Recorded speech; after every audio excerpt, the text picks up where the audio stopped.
అందరికీ నమస్కారం అండి. ఈరోజు ఈ వీడియోలో శ్రావణ మాసంలో వచ్చే వరలక్ష్మి వ్రతం రోజు గడప పూజను ఎలా చేయాలి, ఈ రోజు గడప పూజను ఉదయం చేయాలా, సాయంత్రం చేయాలా, అలానే ముందు గడప పూజ చేయాలా, అమ్మవారికి పూజ చేయాలా, ఆ అమ్మవారు మన ఇంట్లోకి అడుగు పెట్టాలి అని అంటే అమ్మవారి పాదాలు ఎలా వేయాలి అనే విషయాలన్నీ కూడా నేను ఇక్కడ వీడియోలో అయితే మీకు క్లియర్గా చెప్తానండి. అందుకని వీడియోని ఎవ్వరు కూడా ఎక్కడ కూడా స్కిప్ చేయకుండా చివరి వరకు అయితే చూడండి. వరలక్ష్మి వ్రతం రోజు ఆ లక్ష్మీదేవి అమ్మవారు మన ఇంట్లోకి రావాలి అని అన్నా, మనం చేసే పూజలను అందుకోవాలి అని అన్నా, మనం ముందుగా ఈ రోజు చేయవలసింది గడప పూజ అండి.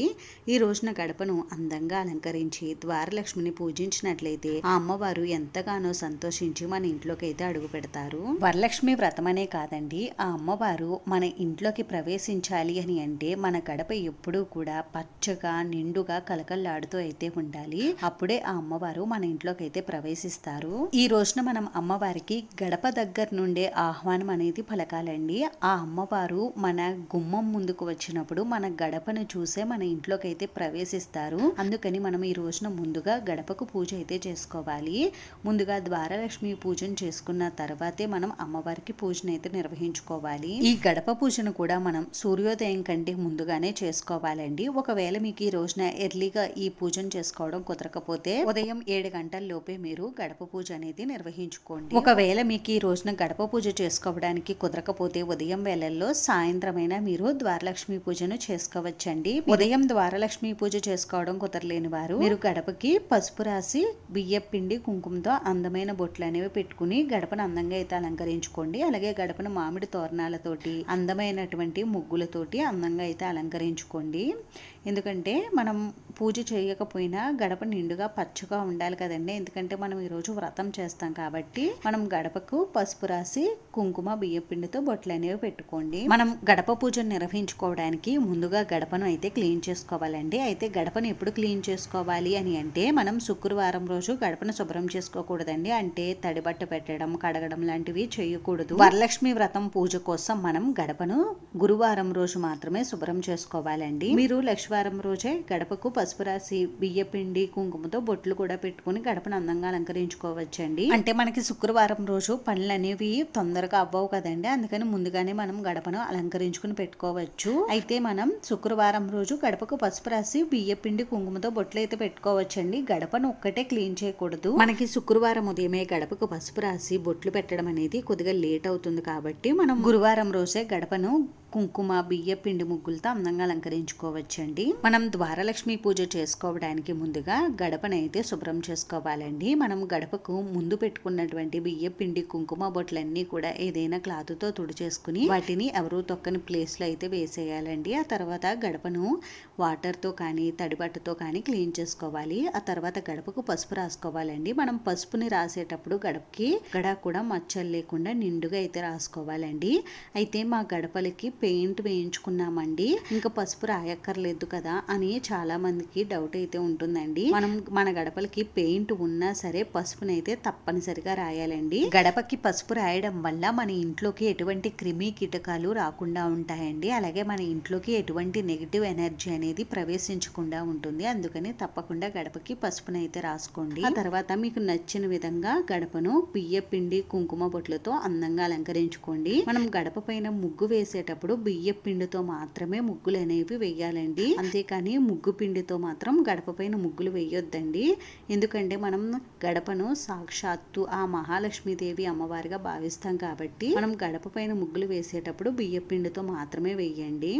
ఇలా నేను గడప పైన అమ్మవారి పాదాలు అలాగే అమ్మవారికి ఎంతో ఇష్టమైనటువంటి కలువ పువ్వు ముగ్గులు పద్మం ముగ్గులు ఇలా మనం ఏవైనా వేసుకోవచ్చండి. అలాగే ఈ రోజున తప్పకుండా గడప పైన అమ్మవారి పాదాలను అయితే వేసుకోవాలి. అలాగే ఇంట్లోకి అమ్మవారు పాదాలు అంటే అమ్మవారి ఇంట్లోకి వస్తున్నట్టుగా కూడా మనం అమ్మవారి పాదాలను వేసుకోవాలండి. బయట కూడా అమ్మవారి పాదాలను వేయాలి. ఇలా నేను 3 చోట్ల అయితే అమ్మవారి పాదాలను వేసుకున్నానండి. మీరు ఒక చోటైనా అమ్మవారి ఇంట్లోకి వస్తున్నట్టుగా భావించి అమ్మవారి పాదాలను అయితే వేసుకోండి. నేనైతే ఇక్కడ మెయిన్ డోర్ కి ఎంట్రన్స్ దగ్గర అలాగే గడప పైన అలాగే లోపలికి అడుగు పెట్టినట్టుగా అమ్మవారి పాదాలను అయితే వేసుకున్నానండి. మీరు మీకు నచ్చినట్టుగా అమ్మవారి పాదాలను అయితే వేసుకోవచ్చు. అంటే ఇంట్లోకి వస్తున్నట్టుగానే మనం అమ్మవారి పాదాలను అయితే వేసుకోవాలి. అలాగే అమ్మవారి పాదాలను మనం కుంకుమతో వేసుకోవచ్చండి. ఎలా అయినా వేసుకోవచ్చు, మీకు ఎలా నచ్చితే ఆ విధంగా అయితే వేసుకోండి. ఇలాగే వేసుకోవాలి అలాగే వేసుకోవాలని ఏమీ లేదు. ఇంకా మీకు అమ్మవారి పాదాలు వేయడం కనుక రాకపోతే మనకి స్టెన్సిల్స్ ఉంటాయండి అమ్మవారి పాదాలవి, అవైనా తీసుకోవచ్చండి. నాకైతే చేత్తో వేయడం వచ్చండి. నేను కొద్దిగా ఈ విధంగా చేత్తో అయితే వేసేసుకుంటున్నాను. చేత్తో వేయడం కూడా సింపులేనండి, స్టెన్సిల్సే అవసరం లేదు. ఇలా మనం గడపను మాత్రమే అలంకరిస్తే సరిపోతుంది. ద్వారబంధం దగ్గర కూడా మనం అలంకరించుకోవాలి, అంటే బియ్య పిండితో ముగ్గు అనేది పెట్టుకోవాలి. అందుకోసం నేను ఇక్కడ కింద పసుపును రాసుకుని ఇలా ముగ్గులు అయితే పెట్టుకున్నానండి. ఈ ముగ్గులు మనం చిన్న చిన్నవే పెట్టుకోవాలండి, ఎందుకంటే మనం లోపలికి బయటికి రావాలి కదండి. మనం ఈ ముగ్గులను తొక్కకూడదు కాబట్టి చిన్న చిన్న ముగ్గులనే పెట్టుకోండి. అంటే ఇంట్లో చిన్నపిల్లలు ఉంటే వారు కూడా ఇంట్లోకి లోపలికి అటు ఇటు తిరుగుతూ ఉంటారు కదండి, అందుకోసం చిన్న చిన్న ముగ్గులనే పెట్టుకోండి. అలాగే నేను లోపల వైపు అమ్మవారి పాదాలను ఈ విధంగా అయితే అలంకరించుకున్నానండి. ఇప్పుడు మనం గడప పైన వేసుకున్నటువంటి అమ్మవారి పాదాలను, అలాగే నేలపై వేసుకున్న అమ్మవారి పాదాలను పసుపు కుంకుమలతో అందంగా అలంకరించుకోండి. అంటే ఈ పాదాల మధ్యలో కొద్దిగా పసుపు కుంకుమలను అయితే ఉంచండి. ఇప్పుడు గడపను, ద్వారబంధాన్ని మామిడి తోరణాలతోటి, పువ్వుల మాలలతోటి అందంగా అలంకరించుకోండి. అయితే మనం ఈ ద్వారలక్ష్మి పూజను మన ఇంట్లో ఏ ద్వారం దగ్గర చెయ్యాలి అని అంటే, మనం ప్రధాన ద్వారం ఉంటుంది కదండి, అంటే మెయిన్ ఎంట్రన్స్ ఉంటుంది కదా, ఆ మెయిన్ ఎంట్రన్స్ దగ్గర అయితే మనం ఈ పూజను నిర్వహించుకోవాలండి. అలానే మన ఇంట్లో 4-5 గడపలు ఉంటే అప్పుడు 4-5 గడపల దగ్గర కూడా మనం ఈ పూజను నిర్వహించుకోవాలా అని అంటే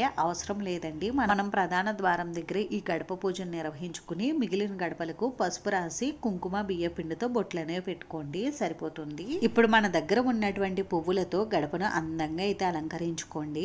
ఇప్పుడు గడప దగ్గర దీపారాధన చేసుకోవడం కోసం 2 మట్టి ప్రమిదలను కానీ ఇత్తడి ప్రమిదలను కానీ తీసుకుని వీటిని గంధం కుంకుమ బొట్లతో అందంగా అలంకరించుకుని వీటిల్లో మనం నువ్వుల నూనెను కానీ కొబ్బరి నూనెను కానీ పోసుకుని 3 వత్తులను ఒక వత్తులా చేసి వేసుకోవాలండి. ఇప్పుడు ఈ ప్రమిదలను మనం గడపకు ఇటు ప్రక్క అటు ప్రక్క అయినా పెట్టుకోవచ్చండి, లేదంటే ఇలా మధ్యలో అయినా పెట్టుకోవచ్చండి. అయితే మనం గడప దగ్గర ఈశాన్య మూలలో రాగి చెంబులో వాటర్ వేసి కూడా పెట్టుకుంటూ ఉంటాం కదండి. నేను రాగి చెంబులో వాటర్ ను పోసుకుని ఆ రాగి చెంబులో ఒక పుష్పాన్ని ఉంచి ఆ రాగి చెంబుని ఈశాన్య మూలలో అయితే పెట్టుకున్నానండి, తమలపాకు పైన. ఈ రాగి చెంబును కూడా పువ్వులతో అందంగా అలంకరించుకున్నాను. ఇప్పుడు ఇలా పూజకు కావలసినవన్నీ కూడా సిద్ధం చేసుకున్న తర్వాత ముందుగా దీపారాధన అయితే చేసుకోవాలండి.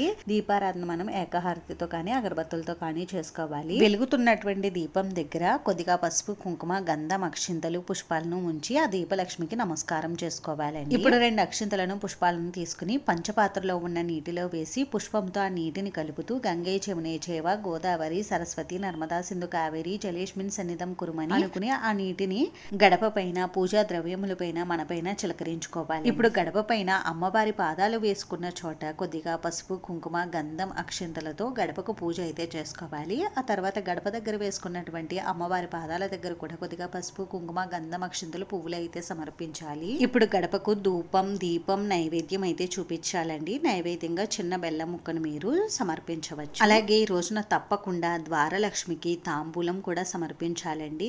ఆకు వక్క పండ్లను మీరు ద్వారలక్ష్మికి తాంబూలంగా అయితే సమర్పించవచ్చు. ఇప్పుడు సాంబ్రాణి ధూపాన్ని కూడా చూపించి కర్పూర నీరాజనం సమర్పించాలండి. ఈ విధంగా మనం శ్రావణ మాసంలో వచ్చే వరలక్ష్మి వ్రతం రోజు గడప పూజను అయితే చేసుకోవాలి. వరలక్ష్మి వ్రతం అనే కాదండి, శ్రావణ మాసంలో వచ్చే 4 శుక్రవారాలు కూడా ద్వారలక్ష్మికి పూజ ఈ విధంగా చేసుకుంటే చాలా మంచిది. ఒకవేళ మీకు వరలక్ష్మి వ్రతం రోజున ద్వారలక్ష్మి పూజ చేసుకోవడం కుదరకపోతే శ్రావణ మాసంలో వచ్చే ఏ శుక్రవారం రోజైనా మీరు గడపకు పూజను ఈ విధంగా అయితే చేసుకోండి. ఈ విధంగా మనం గడప పూజను నిర్వహించుకోవడం వలన ఆ అమ్మవారి అనుగ్రహం మనకి పరిపూర్ణంగా అయితే కలుగుతుందండి. అలాగే ఆ అమ్మవారు మన ఇంట్లోకి తప్పకుండా అయితే ప్రవేశిస్తారు. ఒకవేళ మీకు ఈ రోజున ఉదయం వేళల్లో గడప పూజ చేసుకోవడం కుదరకపోతే సాయంత్రం సమయంలోనైనా మీరు ద్వారలక్ష్మి పూజను చేసుకోవచ్చు. అంతేనండి, చూసారు కదా, ఈ వీడియో మీకు నచ్చుతుంది అనే అనుకుంటున్నాను. ఒకవేళ మీకు ఈ వీడియో నచ్చితే ప్లీజ్ లైక్ చేసి షేర్ చేసి సబ్స్క్రైబ్ చేసుకోండి. Thanks for watching.